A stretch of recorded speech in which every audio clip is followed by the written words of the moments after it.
सुमति का अहंकार और बल यदि सफल हो गया तो क्या करोगे तुम? वो युद्ध शिविर सुमति का है। क्या तुम्हारा नया शिष्य वज्रसेन उसे पराजित कर पाएगा? अरे तुम भगवान शिव के परम भक्त हो, उनकी कृपा पर तुम्हें पूर्ण विश्वास है। उन्हीं ने उचित समय पर वज्रसेन को तुम्हारा प्रतिशोध लेने के लिए भेजा, अतः निश्चिंत रहो।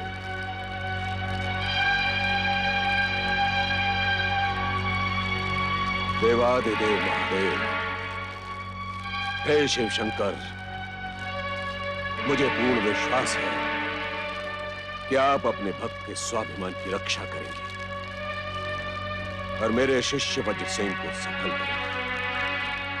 हे भोलेनाथ, आपकी महिमा परंपार है, मुझ पर अपनी कृपा बनाए रखो।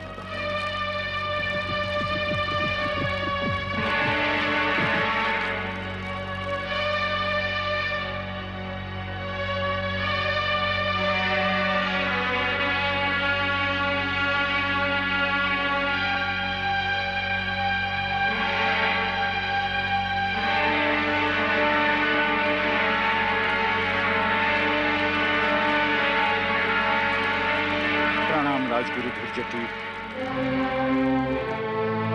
अब हम तुम्हारे राजगुरु नहीं रहे राजन, और अब यदि तुम हमसे क्षमा भी मांगोगे तब भी हम त्यागा हुआ राजगुरु पद स्वीकार नहीं करेंगे। उस दिन की घटना से मैं लज्जित हूं गुरुवर। आप ही के कोप का परिणाम है कि युवराज सुमति अपने युद्ध शिविर से अचानक अदृश्य हो गई। सेनापति वरुची और सैनिकों का भी कोई समाचार नहीं है। इतने बड़े युद्ध शिविर से सबके सब अदृश्य हो गए। हमारे गुप्तचरों ने समाचार दिया है कि किसी अत्याचारी ने सैनिकों को समाप्त कर युवराज सुमति का अपहरण कर लिया है। अवश्य ही मेरी पुत्री किसी घोर संकट में पड़ गई है। मैं बहुत चिंतित हूँ गुरुवर, कुछ उपाय करें जिससे। लगता है आपकी अहंकारिणी पुत्री का अहंकार किसी वीर पुरुष ने ध्वस्त कर दिया है, परंतु फिर भी आप उसे युवराज पद से विभूषित किए चले जा रहे हैं। अब तो आपकी आंखों के सामने से मिथ्या अहंकार का आवरण हट गया होगा राजन। इस समय मैं बहुत दुखी हूं गुरुदेव, मुझ पर दया करें। शब्द वाणों से मुझे वेधे नहीं। राजन, यह हमारे प्रति किए गए उस घोर अपमान का परिणाम है जो तुम्हारी अहंकारी पुत्री सुमति ने किया था, और आपने उसे प्रताड़ित करना तो दूर, उसे रोकने के लिए एक शब्द तक नहीं कहा था। आपने तो उसको कृत्य को बढ़ावा दिया था। यदि आप में तनिक भी आत्मसम्मान शेष होता राजन, तो आप दौड़े दौड़े यहां नहीं आते। मैं अपने उस अपराध के लिए क्षमा प्रार्थी हूं गुरुवर।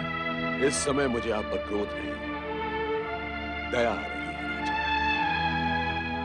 परंतु जिस प्रकार धनुष से निकला बाण अपने लक्ष्य को भेद कर रहता है, उसी प्रकार व्यक्ति को उसके कुकृत्य का परिणाम अवश्य ही भुगतना पड़ता है। आप एक सिद्ध पुरुष हैं गुरुदेव, अपने मंत्र तंत्र के प्रभाव से कुछ ऐसा कीजिए कि अपहरित पुत्री का समाचार प्राप्त हो जाए।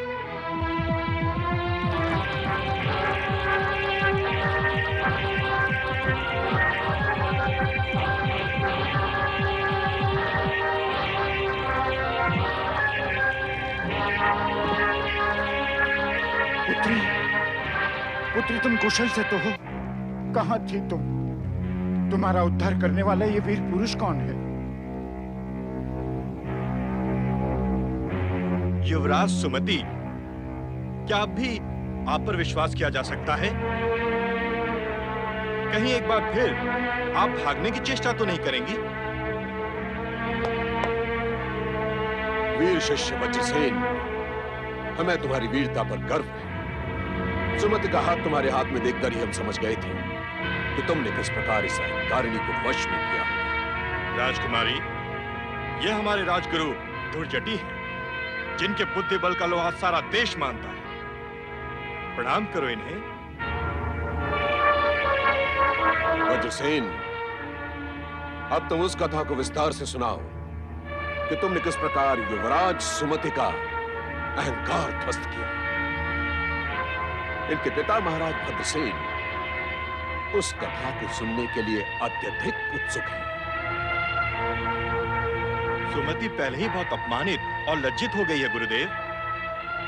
उस घटना का वर्णन करके इसके हृदय को ठेस पहुंचाना उचित नहीं है। वज्रसेन, क्या तुम्हें उस आघात का ध्यान नहीं जो इस अहंकारिणी ने हमारे हृदय को पहुंचाया था? क्या तुम इस सत्य से अनभिज्ञ हो? हमें सुनना है कि वीरता का दम भरने वाली इस अहंकारिणी राजकुमारी की वीरता क्या मात्र शब्दों तक ही सीमित थी? हमें उस कथा को सुनकर शांति पहुंचेगी वज्रसेन। जब मैं इनके युद्ध शिविर पहुंचा, सुमति अपने चाटुकार सेनापति के साथ विद्याभ्यास कर रही थी। हर कोई इन्हें वीरांगना सिद्ध करने की होड़ कर रहा था। सुमति के प्रहारों से पीड़ित होकर सेनापति धूल चाट रहा था।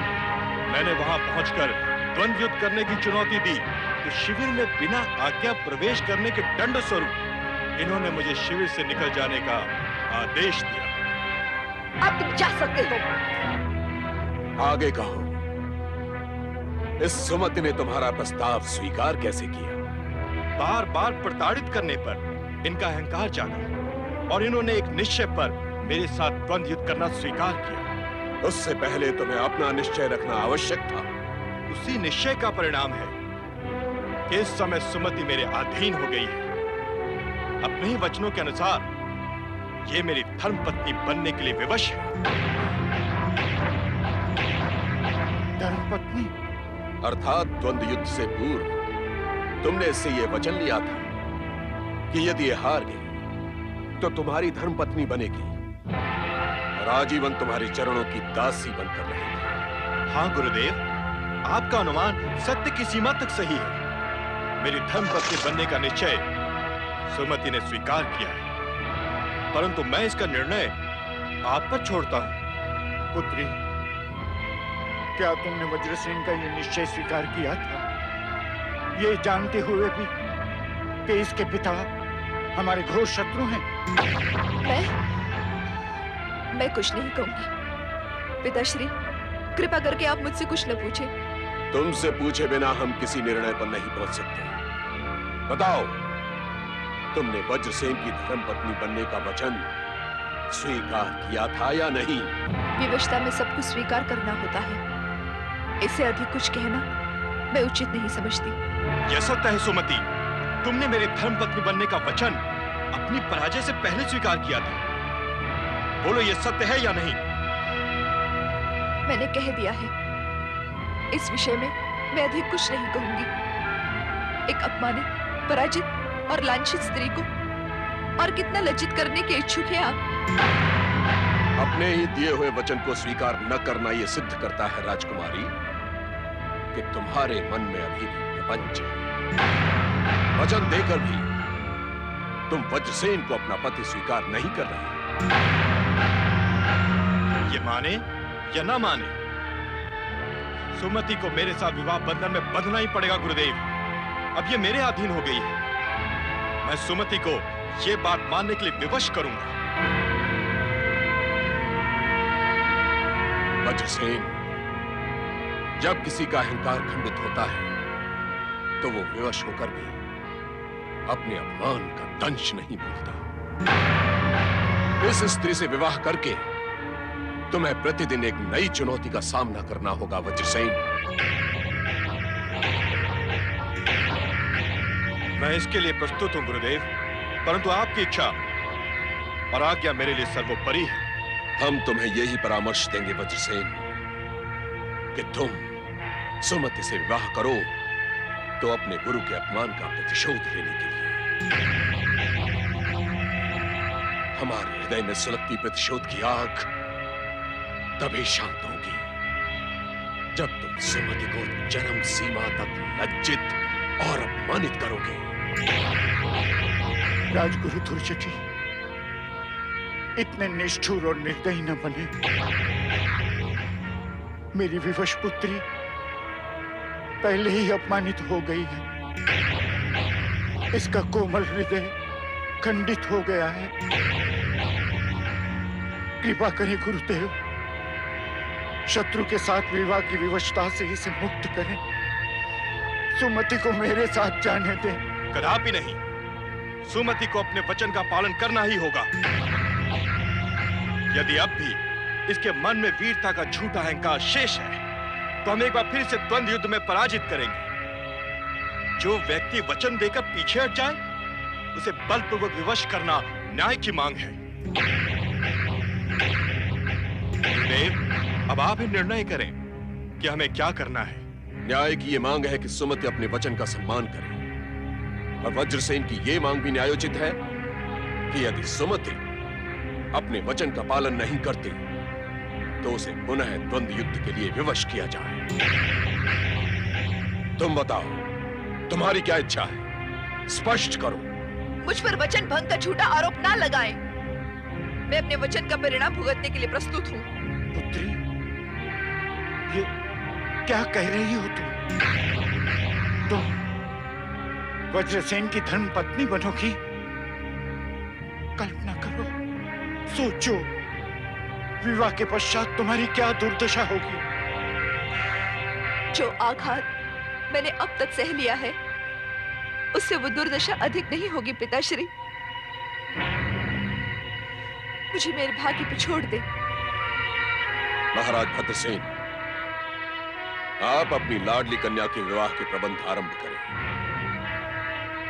सुमति और वज्रसेन का विवाह इसी आश्रम में होगा, और हम स्वयं इनकी विवाह विधि संपन्न कराएंगे। परंतु गुरुदेव। पिताश्री, आप विवाह में जितना विलंब करेंगे, आपकी पुत्री को उतनी ही मानसिक यातना सहन करनी होगी। कृपा करके आप शीघ्र ही कन्यादान करके मुझे और अपने आप को इस दुविधा से मुक्त करें। मैं आपके चरण छूती हूँ। रो नहीं पुत्री, विधाता का कठोर हृदय तेरी ये दुर्दशा को देखकर अवश्य तो हो जाए।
गुरुदेव, आशीर्वाद दें कि मैं आपके आदेश का पालन कर सकूं।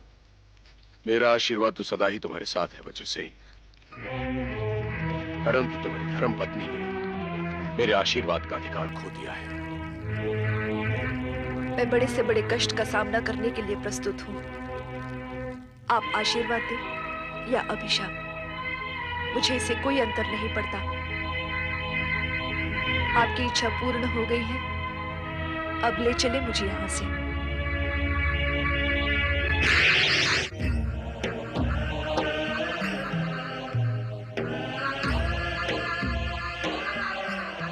क्या सोच रही हो देवी? कुछ नहीं स्वामी। तुम जानती हो, तुम जो सोचती हो उसका ज्ञान हमें हो जाता है। तो फिर पूछना व्यर्थ है। आप कृपा करके मुझसे कुछ न पूछिए। हम जानते हैं कि इस समय तुम्हारे मन में कैसा द्वंद चल रहा है। सुमति ने तुम्हारी बात नहीं मानी, फिर भी तुम्हारे मन में उसके प्रति सहानुभूति है। उसकी दुर्दशा देखकर तुम्हें दुख हो रहा है। इच्छा होते हुए भी तुम उसकी सहायता नहीं कर पा रहे। स्वामी, मुझे दुख इसी बात का है कि यदि वो उस समय 16 सोमवार व्रत करने की शपथ ले लेती तो आज वो इस कठिन परिस्थिति से बच जाती। जो नहीं होना था वो कैसे हो सकता था देवी? परंतु यदि वह 16 सोमवार व्रत करने का निश्चय कर लेती तो क्या आप उसके भाग्य में हस्तक्षेप नहीं करते? बिना श्रद्धा के यदि सुमति व्रत का प्रण कर भी लेती तो उसे निभा नहीं पाती, और व्रत उसके दुर्भाग्य को बदलने में सहायक नहीं होता।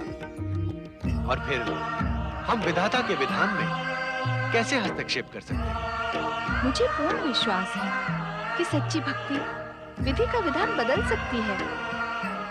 अपने भक्त की दुर्दशा से क्या आप व्यथित नहीं होते?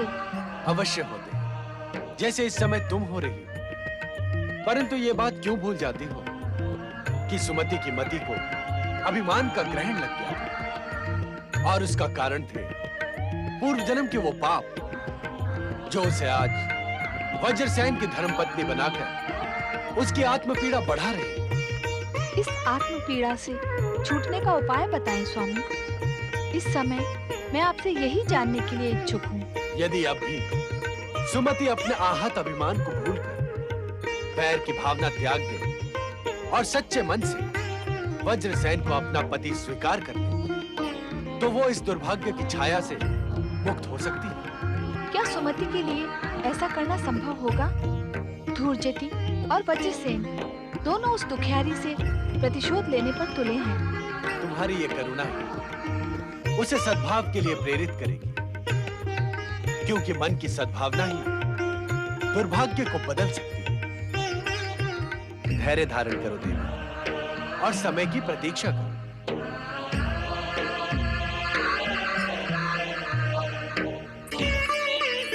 दशाण युवराज वज्रसेन की जय। दशाण युवराज वज्रसेन की जय। दशार्ण के इस राजप्रासाद में आपका स्वागत है युवराज वज्रसेन। युवरागी सुमति, पिताश्री का स्वास्थ्य अब कैसा है महामंत्री जी? क्या बात है, आप चुप क्यों हो गए? राजवैद्य जी अभी अभी आकर गए। उन्होंने आप रुक क्यों गए? बताइए, क्या कहा राजवैद्य जी ने? राजवैद्य जी ने महाराज चित्रांगद के पुनः स्वास्थ्य लाभ की आशा छोड़ दी है युवराज। हम सब यही सुनकर बहुत दुखी हैं। वे सचेत तो हैं? हाँ युवराज, वे सचेत अवश्य हैं, किंतु क्षमा करें, आपके इस विवाह से महाराज प्रसन्न नहीं होंगे। परंतु मेरा विचार है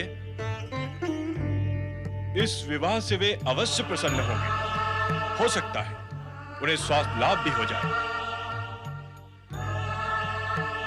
जैसी आपकी इच्छा।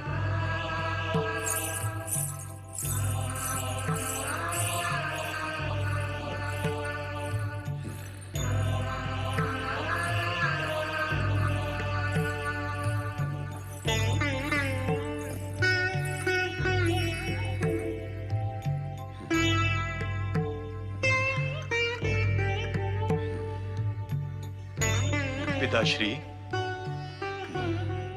आंखें खोलिए पिताश्री। मैं हूं आपका प्रिय पुत्र वज्रसेन।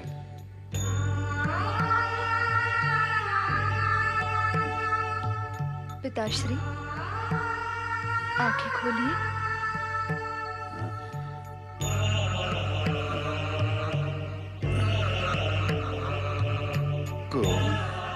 वज्रसेन हूं पिताश्री, और ये हैं आपके पुत्र वधू युवराज्ञी सुमति।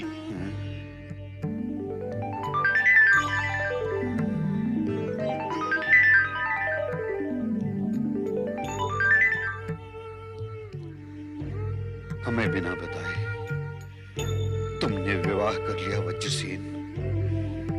तुमने हमारी अनुमति लेने की भी आवश्यकता नहीं समझी। ये सब अचानक हुआ पिताश्री, परंतु जब आप ये जानेंगे कि मैंने युद्ध में विजय प्राप्त करके आपकी राजवधु को प्राप्त किया है, तो आपको प्रसन्नता होगी। युद्ध में विजय प्राप्त करने के बाद जिस राजवधु को तुमने प्राप्त किया है, कौन है? हमारे कट्टर शत्रु वत्स देश के राजा भद्रसेन की पुत्री सुमति।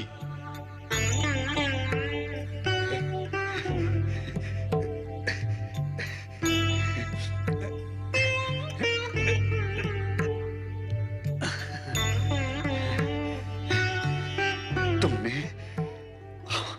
हमारे घोर शत्रु भद्रसेन की पुत्री को युद्ध में जीता है, अर्थात तुमने उसे युद्ध में पराजित किया है। हाँ पिताश्री, पिता पुत्री दोनों मुझसे पराजित हुए।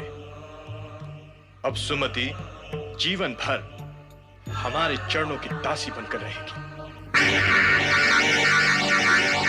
तुम धन्य हो वज्रसेन।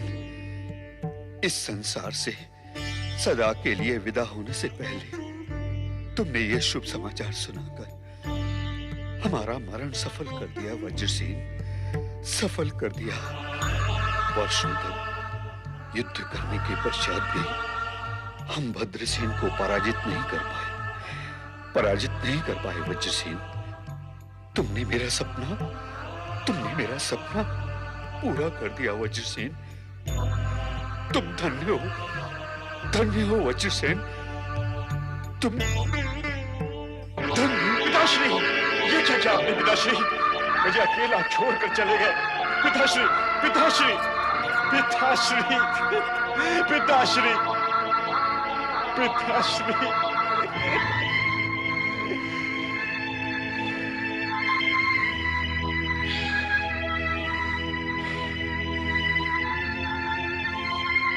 इस राजप्रसाद में पग रखते ही तुमने हमारे पिताश्री को हमसे छीन लिया सुमति। क्या? तुम्हारे अशुभ चरणों का प्रभाव आगे क्या करेगा, ये तुम स्वयं सोच सकती हो। मैं सब कुछ स्पष्ट हो चुका है, अब कहने को कुछ शेष नहीं रहा। युवराज, मुझे भी कुछ कहने का अधिकार है। अपने अधिकार को तुम पीछे छोड़ आई हो सुमति। हमारे राजप्रसाद में तुम केवल हमारे चरणों की दासी बनकर रहोगी। तुम तभी बोलोगे जब हम तुमसे बोलने के लिए कहेंगे। युवराज, विडंबना है, पति के राजप्रासाद में प्रवेश करते ही मेरी निंदा, मेरा तिरस्कार और पिता के यहाँ वत्स देश का गौरव, विजयश्री से सुशोभित अद्वितीय वीरांगना युवराज सुमति की जय, जय, जय। और मेरे गौरव का गुणगान। पधारो युवराज सुमति। वत्स देश की राजसभा में आपका स्वागत है। हमें पूर्ण विश्वास है कि विदर्भ के कायर राजकुमार मर्कतसेन को पराजित करके विदर्भ की राजधानी में आपने वत्स देश का ध्वज अवश्य फहरा दिया होगा। कितनी सुखद स्मृतियां हैं ये। मैं वो दिन नहीं भूल सकती जब युद्धाभ्यास के अवसर पर सेनापति वरुचि जैसे वीर को मेरे सम्मुख घुटने टेकने पड़े थे, और मैं वो क्षण भी नहीं भूल सकती जब युद्ध शिविर में वज्रसेन के साथ मेरी मुठभेड़ हुई थी तथा वज्रसेन को भी एक बार तो मेरी शक्ति के समक्ष झुकना पड़ा था। अब उसी वज्रसेन ने अपने पिता की मृत्यु शैया पर मेरा तिरस्कार किया, अपमान किया, मेरी निंदा की। इस राजप्रसाद में पग रखते ही तुमने हमारे पिताश्री को हमसे छीन लिया सुमति। तुम्हारे अशुभ चरणों का प्रभाव आगे क्या करेगा ये तुम स्वयं सोच सकते हो। हमारे राजप्रसाद में केवल हमारे चरणों की दासी बनकर रहोगी।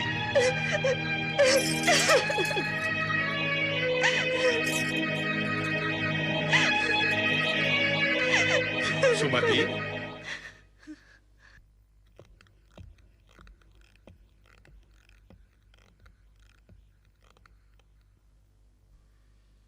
सुमति, क्या अपमान और तिरस्कार से अब तक आपका मन नहीं भरा? दिशारण देश के युवराज वज्रसेन, जो अधिकार हमने उस समय तुम्हें नहीं दिया था वो अब देना चाहते हैं। तुम जो कहोगी वो सुनने के लिए हम प्रस्तुत हैं। ताकि फिर एक बार आप मुझ पर व्यंग्यबाण बरसा सको।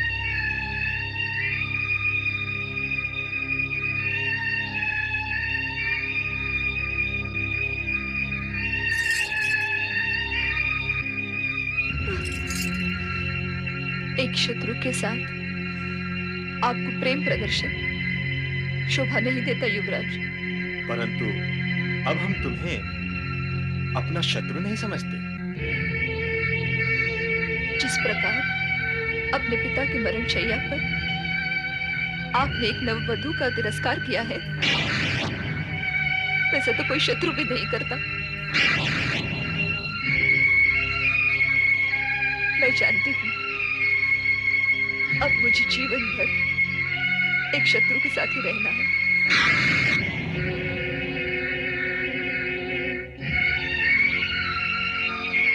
हम फिर कहते हैं, हमें तुम्हारे प्रति दुर्व्यवहार का बहुत पछतावा है। उस समय हमें अनुभव हुआ कि दासियों के सम्मुख अपनी धर्म पत्नी का तिरस्कार करके हमने बहुत बड़ी भूल की है। हमारे सिवा कोई अन्य तुम्हें तिरस्कार की दृष्टि से देखे, ये हम कदापि सहन नहीं करेंगे। तभी तो कह रही हूँ, आपके मन से मेरे लिए शत्रुता अभी समाप्त नहीं हुई है और वो जीवन भर रहने वाली है। क्या पश्चाताप के पश्चात भी तुम हमें क्षमा नहीं करोगी? हम जानते हैं तुम इतनी कठोर हृदय नहीं हो कि क्षमा मांगने वाले को क्षमा न कर सको। क्यों आप एक अपमानित कुंठित स्त्री से क्षमा की आशा करते हैं? ये नाटक छोड़िए, मुझे इस यातना के बीच अकेले जीने का प्रयास करने दीजिए। कदापि नहीं। अब तुम यातना नहीं, हमारे साथ सुख भोगोगी।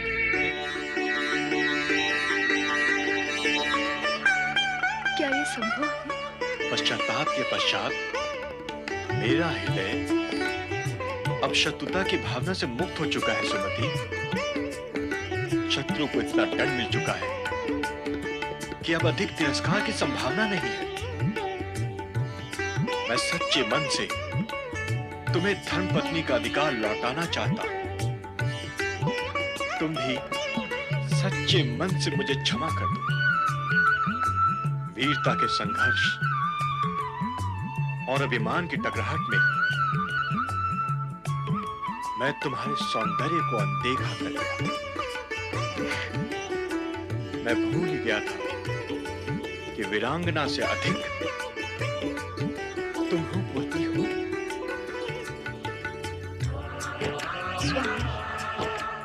स्वामी, स्वामी, मैं तो इस जीवन से निराश हो चुकी थी।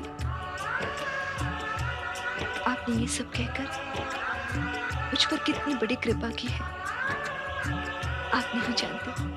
तुम जैसी रूपवती वीरांगना धर्म पत्नी को पाकर इस समय हम गर्व का अनुभव कर रहे हैं सुमति। ये बात हम सच्चे हृदय से कह रहे हैं। मैं धन्य हो गई नाथ। मैं पिछला सब कुछ भूल जाना चाहती हूँ। आप भी भूल जाइए। तुम्हें अपनी बाहों में पाकर हम पिछला सब कुछ भूल चुके हैं सुमति।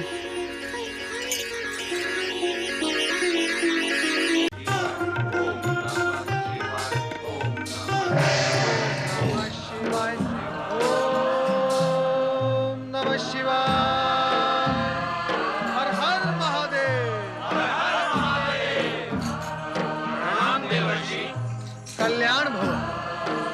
माता पार्वती, नारद का प्रणाम स्वीकार करें। माता, मैं इस समय आपसे ये नहीं पूछूंगा कि भगवान भोलेनाथ यहाँ क्यों नहीं है और वे कहाँ गए हैं। क्यों नहीं पूछोगे नारद? क्या तुम जानते हो कि इस समय भोलेनाथ कहाँ हैं? जानता ही नहीं माता, मैं तो उनके प्रत्यक्ष दर्शन करके आ रहा हूँ यहाँ। कहाँ हैं वो? वे इस समय गगन विहार कर रहे हैं माता, परंतु उन्होंने कहवाया है कि आप रुष्ट न हो। परिस्थिति कुछ ऐसी थी कि उन्हें अकेले ही जाना पड़ा। अकेले आकाश में भ्रमण करने चले गए और मुझे बताया भी नहीं। नहीं माता नहीं, कृपया आप रुष्ट न हो। ये भगवान भोलेनाथ की आज्ञा की अवहेलना होगी। ये तो भोलेनाथ ने तुम्हें अवश्य ही बताया होगा कि उनके अकेले जाने का कारण क्या था। नहीं माता नहीं, ना ही मुझ में ये पूछने का साहस था और ना ही उन्होंने मुझे कुछ बताया। हाँ, इतना विश्वास मैं आपको अवश्य दिला सकता हूँ कि कुछ ही क्षणों में भगवान भोलेनाथ यहाँ प्रकट होंगे। परंतु मुझे विश्वास नहीं होता नारद। यहाँ से अदृश्य होकर वे कैलाश और कैलाश वासियों को भूल जाते हैं।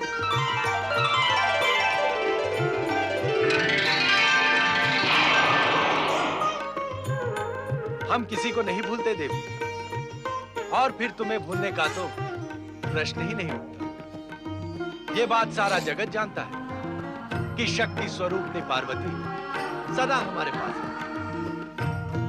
बातें ना बनाएं स्वामी, ये बताएं आप अकेले कहाँ गए थे? आज हमें अकेले ही सृष्टि का अवलोकन करने की इच्छा हुई। हम ये प्रत्यक्ष देखना चाहते थे कि हमारी भक्ति का दिखावा करने वाले भक्तों की भक्ति कितनी सच्ची है। मैं आपके साथ होती तो क्या आप ये कार्य नहीं कर सकते थे? नहीं, क्योंकि हमारा ध्यान तुम्हारी भावनाओं के उतार चढ़ाव पर होता है। यदि मेरी भावनाओं के उतार चढ़ाव पर आपका ध्यान होता तो आप मुझे अकेले छोड़कर जाते ही नहीं। नारायण नारायण। भोलेनाथ, जब आप यहाँ आ ही गए हैं तो कृपया इस वाद विवाद के उतार चढ़ाव का आप अंत करें। हमारी बात अभी पूरी नहीं हुई ना। और क्या बताना शेष रह गया है स्वामी? तुम हमारे और अपने भक्तों को देखकर बहुत भावुक हो जाते हो। इससे भक्तों की भक्ति के मूल्यांकन में बाधा आती। यही कारण है कि आज हम अकेले ही चले गए। हमें आशा है कि हमारे स्पष्टीकरण से तुम्हारा रोष अवश्य ही शांत हुआ होगा। ओम नमः शिवाय, ओम नमः शिवाय, ओम नमः शिवाय, ओम नमः शिवाय, ओम नमः शिवाय, ओम नमः शिवाय, ओम नमः शिवाय, ओम नमः शिवाय। पति परमेश्वराय नमो नमः। भोलेनाथ, इस बार आपने अपने किस भक्त की सच्ची भक्ति का मूल्यांकन किया है? हमारे एक भक्त राजगुरु धुर्जटी। गुरजटी, ये तो आपका ही एक नाम है भोलेनाथ। क्या गुरजटी ने भक्ति के साथ साथ आपके नाम को भी अंगीकार कर लिया है? संभवतः उन्होंने ये नाम इसलिए अंगीकार किया है कि उन्हें नित्य ही हमारा स्मरण होता है। ये तो उत्तम बात है भोलेनाथ, किंतु आपने गुरजटी की भक्ति की सत्यता के विषय में कुछ नहीं बताया। हम जान गए हैं कि राजगुरु धुर्जटी अपनी शिव भक्ति के सहारे अपने कई कार्य एक साथ सिद्ध करना चाहते हैं। नारायण नारायण। भक्तों के कार्य सिद्ध हो, क्या इससे आपको कोई प्रसन्नता नहीं होती भोलेनाथ? माता, आप भी कुछ बोले। इस समय मेरे बोलने की कोई आवश्यकता नहीं है नारद। तुम वही पूछ रहे हो जिसे जानने के लिए मैं इच्छुक हूँ। ये सुनकर मैं धन्य हुआ माता। मेरे और आपके विचार इतने मिलते हैं, ये मैं स्वयं नहीं जानता था। नारद के विचारों से समानता करोगी तो कष्ट में पड़ जाओगी देवी। तुम अपने प्रश्न स्वयं करो। आपके इस पाखंडी भक्त धूर्जटी में मेरी कोई रुचि नहीं है स्वामी। अब मुझे आज्ञा दें। अर्थात तुम्हारे मन में हमारे प्रति थोड़ा सा रोष अब भी शेष है। भोलेनाथ, माता पार्वती आपसे अधिक समय तक रुष्ट नहीं रह सकती। आपके दर्शन होते ही प्रसन्नता उनके हृदय में उमड़ पड़ती है।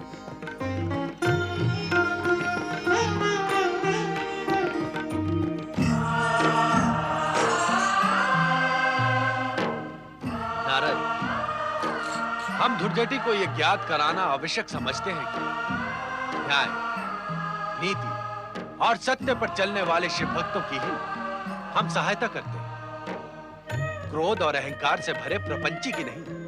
नारायण नारायण, आश्चर्य है, राजगुरु होने के पश्चात भी धुर्जटी इतने महत्वपूर्ण सत्य को नहीं समझ सके। धुर्जटी ज्ञानी अवश्य है, परंतु ज्ञानी होने के साथ अहंकारी भी।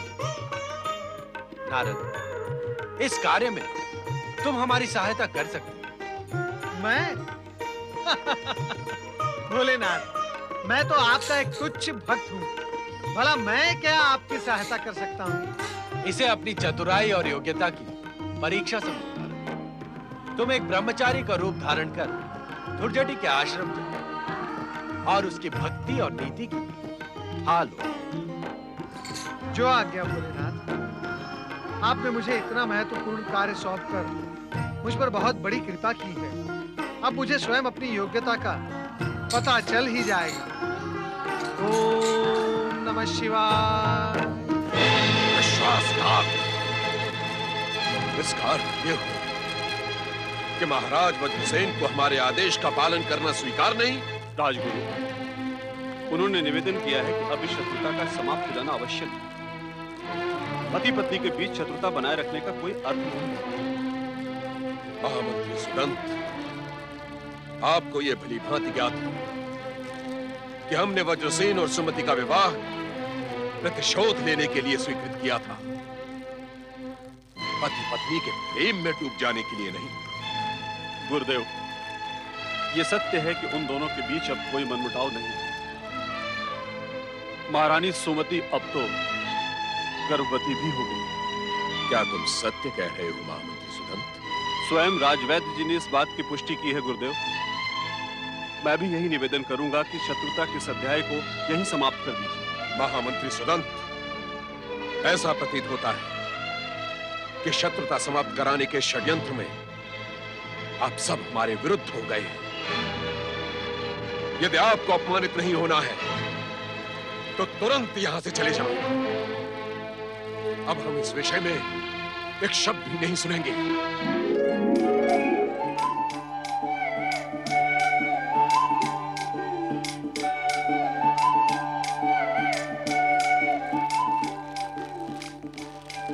ओम नमः शिवाय। नारायण नारायण नारायण नारायण। ओम नमः शिवाय। हे शिव शंकर,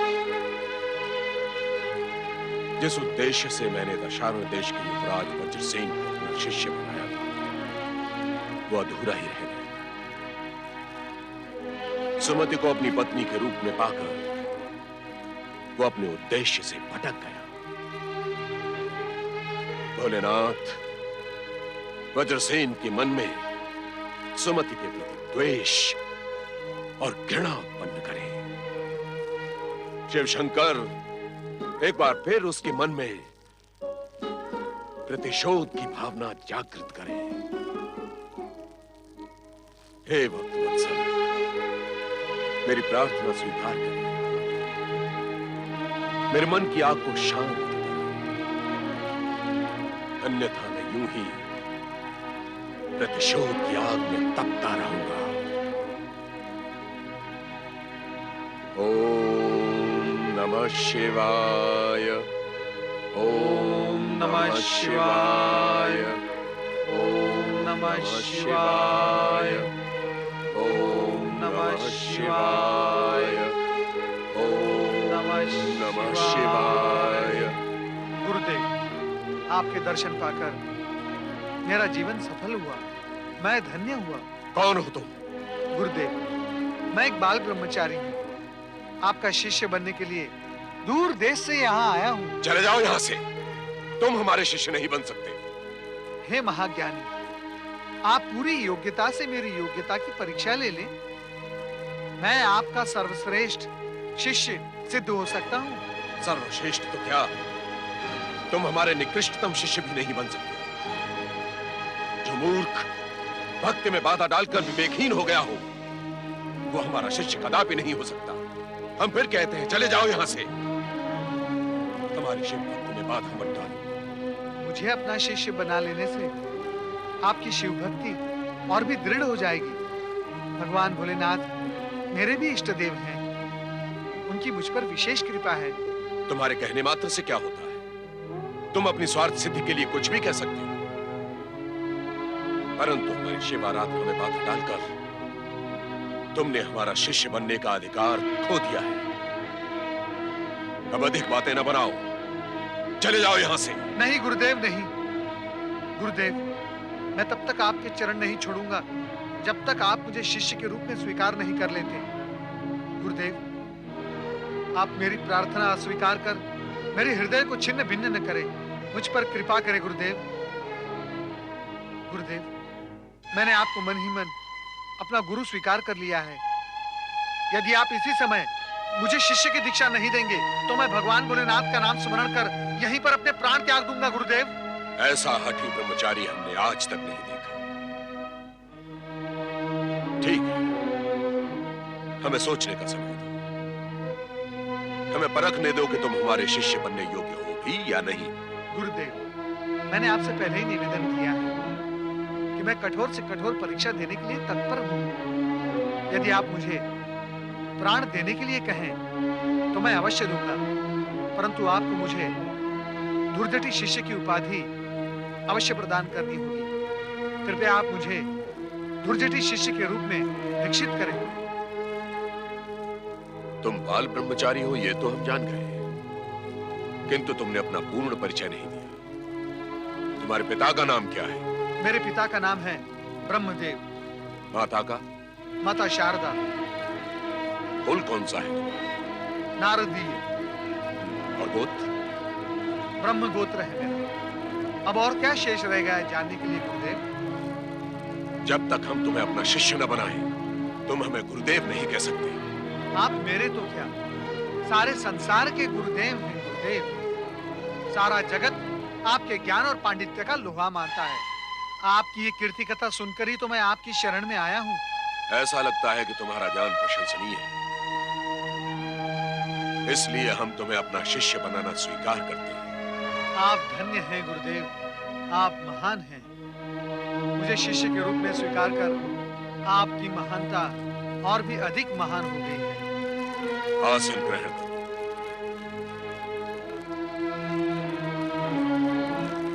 अब शिवलिंग के समक्ष ध्यान कर प्रतिज्ञा करो, हम इसी समय तुम्हें अपना शिष्य बनाएंगे।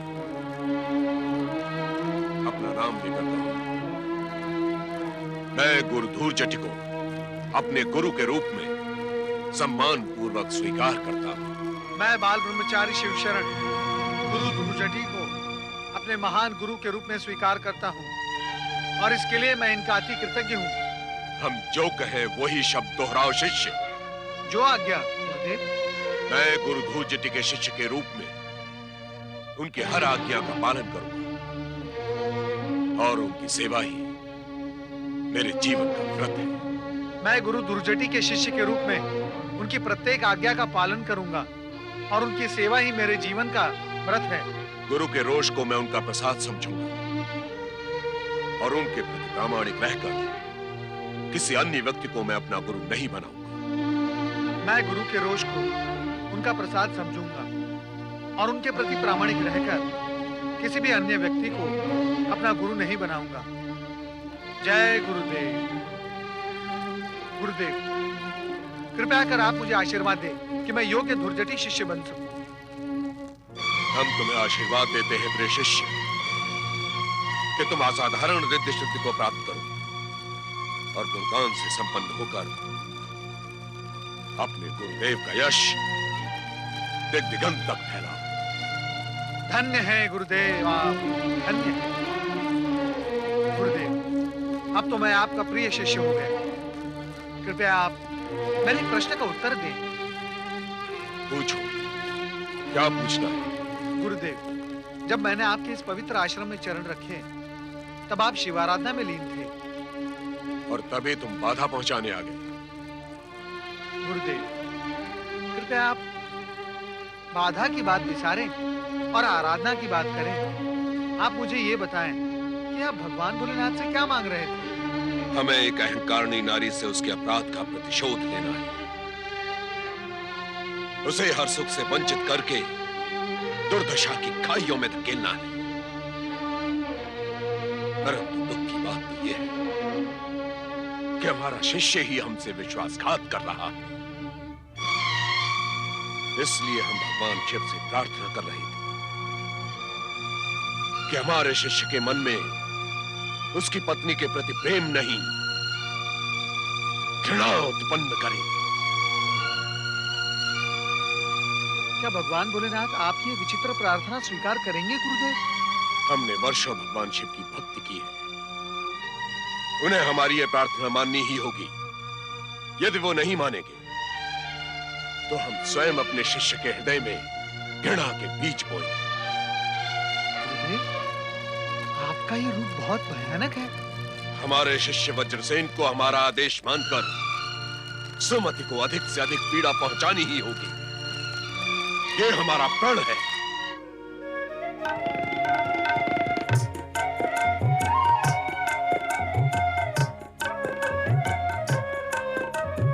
महारानी सुमति,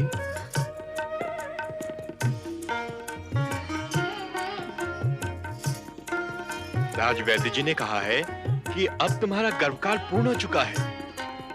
किसी भी दिन तुम हमारे युवराज की माता बन सकती हो। हम उस दिन की व्यग्रता से प्रतीक्षा कर रहे हैं। हम युवराज का जन्मोत्सव धूमधाम से मनाएंगे। आपने मेरे दुर्भाग्य को सौभाग्य में बदल दिया है। मैं तो उस घटना के बाद जीवन से हार चुकी थी। विधाता के खेल बड़े विचित्र होते हैं सुमति। हम स्वयं चकित हैं अपना हृदय परिवर्तन देखकर। महाराज वज्रसेन, तुरंत राजकक्ष में आइए। हम राजगुरु धूर्जटे आपसे भेंट करना चाहते हैं। राजगुरु धूर्जटी, इस समय यहाँ? हम जानते हैं अंतःपुर में आप हमारा आह्वान सुन रहे हैं। एक क्षण भी विलंब न करें, अन्यथा परिणाम बहुत बुरा होगा। राजगुरु आवेश में है, हमें शीघ्र जाना होगा सुमति। हम उनका क्रोध शांत करने का प्रयत्न करेंगे।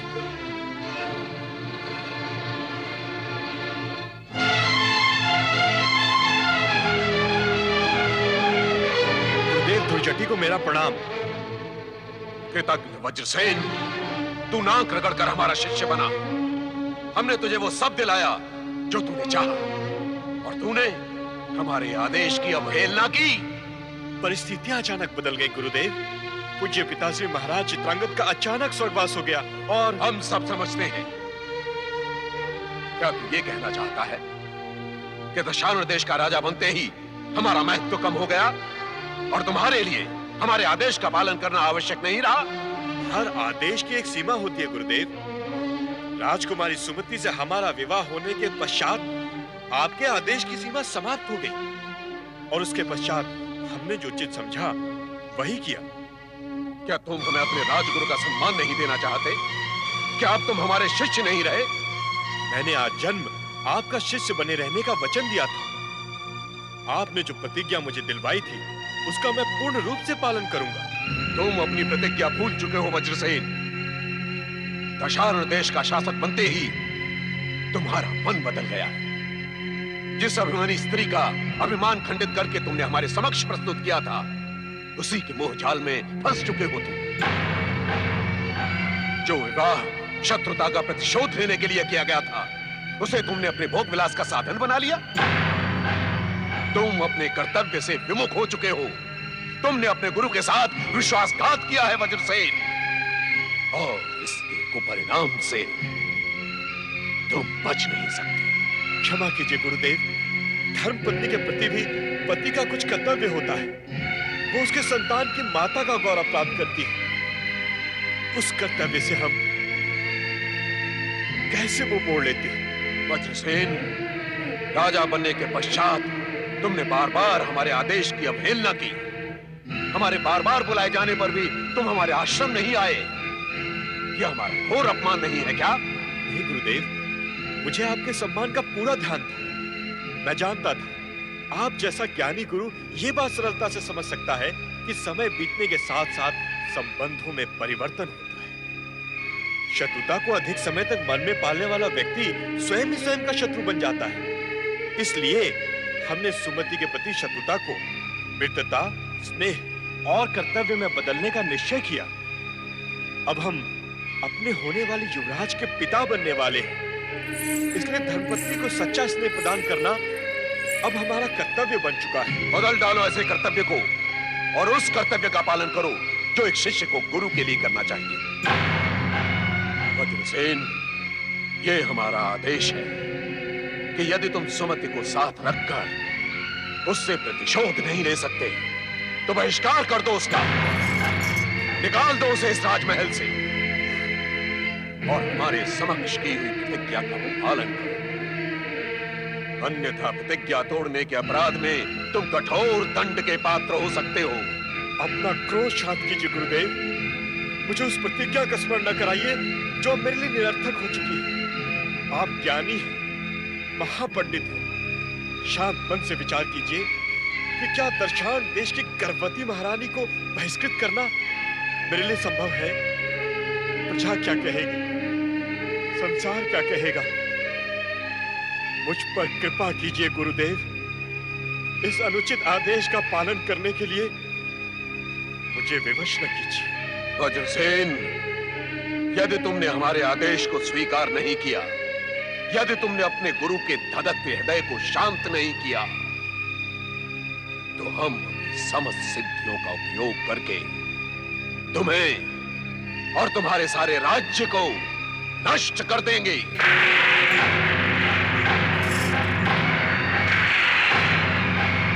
सुमति और भद्रसेन ने हमारा जो अपमान किया था, उसका परिणाम तुम देख चुके हो। हमारी इच्छाओं के विरुद्ध कार्य करके तुमने उस अपमान को भी पीछे छोड़ दिया है। हमारा हृदय अपमान और क्षोभ से दिल मिला रहा है।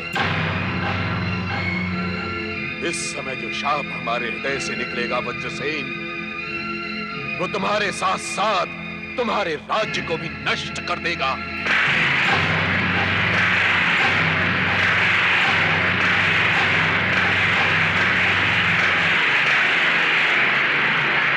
ऐसा न कीजिए गुरुदेव, ऐसा अनर्थ न कीजिए।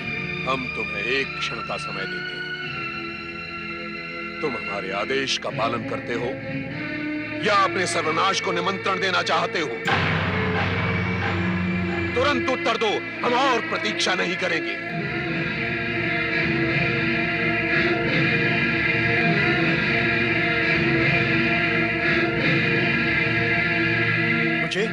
मुझे आपका आदेश स्वीकार है गुरुदेव। आप अपना क्रोध शांत कीजिए।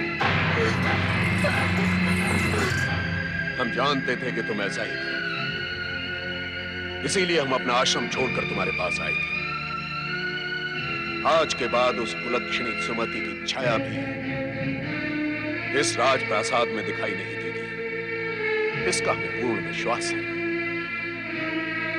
तुम्हारा कल्याण हो।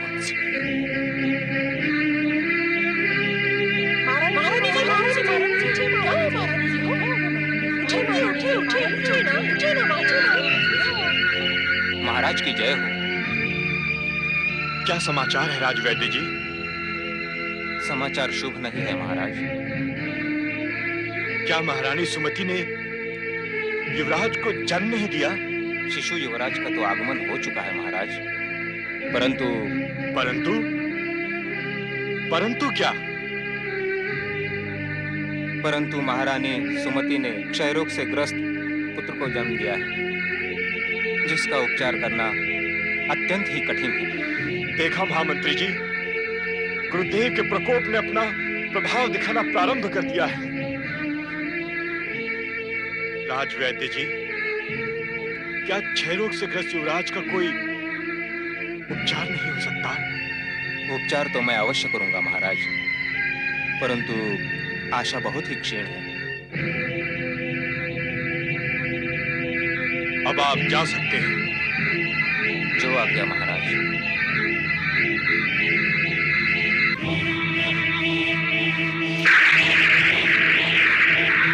वज्रसेन, तुमने हमारे आदेश का पालन अभी तक नहीं किया। अभी तक तुमने सुमति का बहिष्कार नहीं किया।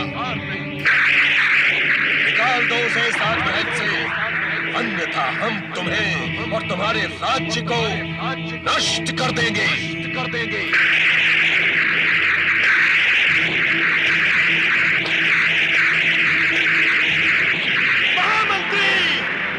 अब हमें गुरुदेव के आदेश का पालन करना ही होगा, अन्यथा हम और भी विकट आपदाओं से घिर सकते हैं। अब महारानी सुमति और उसके 6 पुत्र को उपचार के बहाने यहाँ से ले जाइए और दूर वन में किसी एकांत स्थान पर छोड़ दीजिए। परंतु महाराज, प्रसूता महारानी को इस दशा में ले जाना क्या उचित होगा? हम गुरुदेव के आदेश से बच चुके हैं महामंत्री। अब आपको हमारे आदेश का पालन करना ही होगा। यह अत्यंत कठिन कार्य है महाराज, मुझे इस धर्म संकट में मत डालिए। अब आपको हमारे आदेश का पालन करना ही होगा महामंत्री। उसे कैसे करें, यह आपका उत्तरदायित्व है।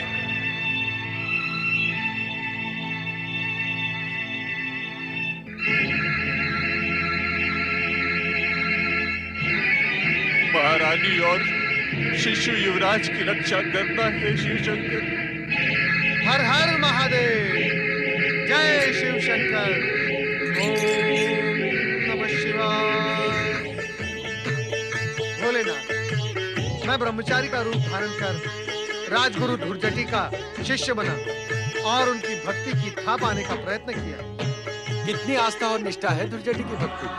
भोलेनाथ, धुर्जटी की शिव भक्ति में अभिमान और दूसरों के प्रति पीड़ा के अतिरिक्त और कुछ भी नहीं है। ऐसा भक्त आपकी कृपा का अधिकारी कैसे हो सकता है भोलेनाथ?